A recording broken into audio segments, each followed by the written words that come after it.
I was wandering on the internet as always doing nothing, and then my big brain said to me, how about you make a video about enemy with good visual, because you have no ideas and nothing to talk about. And I said yes. And no, I'm not crazy talking to myself. It's called thinking. When I was searching the enemies I watched, there are a lot of them, believe. I remembered the great one with CGI. When we talk about CGI, we just remember the trash enemy with terrible visuals and animations. But aside from all the horrible enemies with bad CGI, I introduced you a stunning enemy with a story that is written by the gods and drawn from the purest of inks, and it is XR.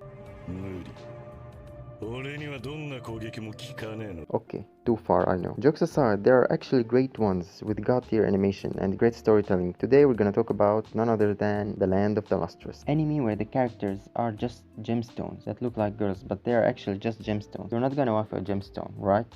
Right? The MC is a young gemstone that is 300 years old. He is like a child in the gem world. Speaking of Earth, now it's empty. We are no longer available due to several shooting stars that hit the Earth. According to the legend, there once were creatures called humans who lived on and preserved the land until it broke 5 times. When it broke the 6th time, they entered the seas. It's said that there they split into 3 parts, the spirit, the flesh, and the bone. The Admirables are said to be the flesh, inheriting the ability to expand and pass down their knowledge. The gems, the bone, returning to the land after having made a contact with another living species and gaining the ability to live for millennia. And the Lunarians are the spirit, forever wandering, attempting to regain its flesh and bone. We are basically like dinosaurs, and the only thing left on Earth is 28 gems with different colors and hardness that scratches at level 6 with deeper grooves at level 7. Boss, the youngster that we talked about, basically a useless gem. She's too fragile that literally sound make her shatter and break for many parts. Plus, she's stupid, incompetent, and useless. Reminds me of someone I know. The 28 gems, each one of them has job like protecting and healing. Finally,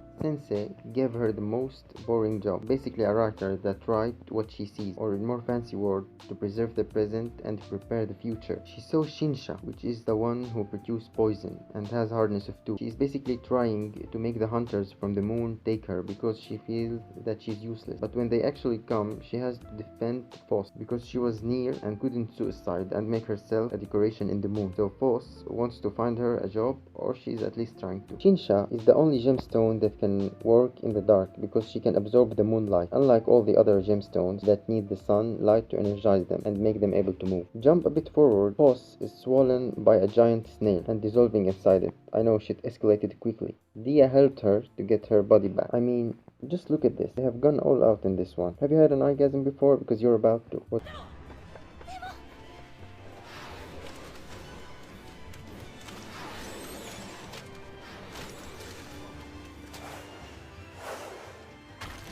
What makes the animation great is that they are literally gemstones that shine, and CGI had that metallic or shining look to it that it appears bad in enemies where you feel like every color is compatible except the CGI that stand out and looks horrible and robotic. But in Land of the Lustrous, everything goes together perfectly and you feel like you could watch it even without sound. Plus, there was a scene where you feel like there is an actual camera filming the character, and that kind of movement is just perfect for CGI. After Foss is saved by Dia, the giant snail now became a small creature that had a crush on Sensei, and only Foss can understand him talking. After literally attempting to kill her, it basically just said sorry. It wasn't on purpose. Now, the small thing became friends with Foss, and after it got in the sea, it became the princess or the king. I don't know what the hell it is, to be honest. And Foss, being the dumbest one in the group, got manipulated by the snail that killed her once, and now she's being sacrificed for the gods in order to save another snail, which is the small thing's brother that got into Rampage episode and saved them all. After all the betrayal the queen did to Foss, she thought, now my brother is here and Foss is still with me. What can I do with a person who put a lot of trust in me?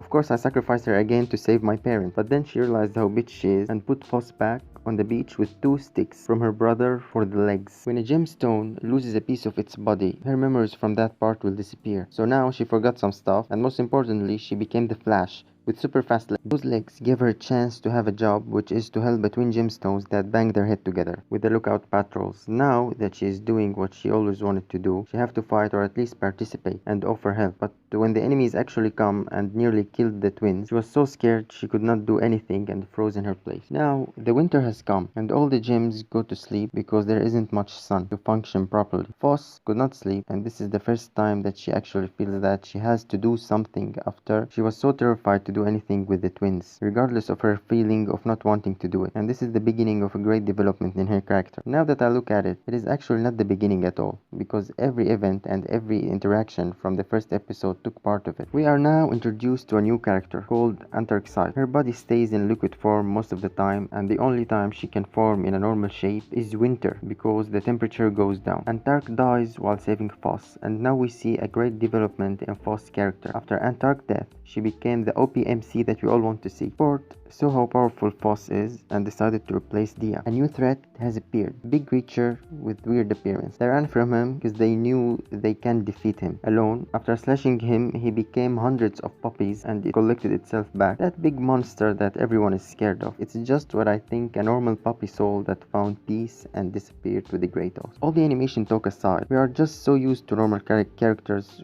with set personalities, the brave one, the funny one, but we rarely see something genuine, real human feeling, because it's not always funny. There are actual sad moments that affect their personalities and mold them and make them grow and mature. They get scared, they try to hide their vulnerable side, and above all that, their interactions with each other feels genuine, and you will see yourself smiling throughout the show. And when Foss changed, even though that should make her really different, but she's still the same Foss, but more mature. I know what you're thinking. He's making this enemy look perfect from all the animation and characters nonsense though. And you're right.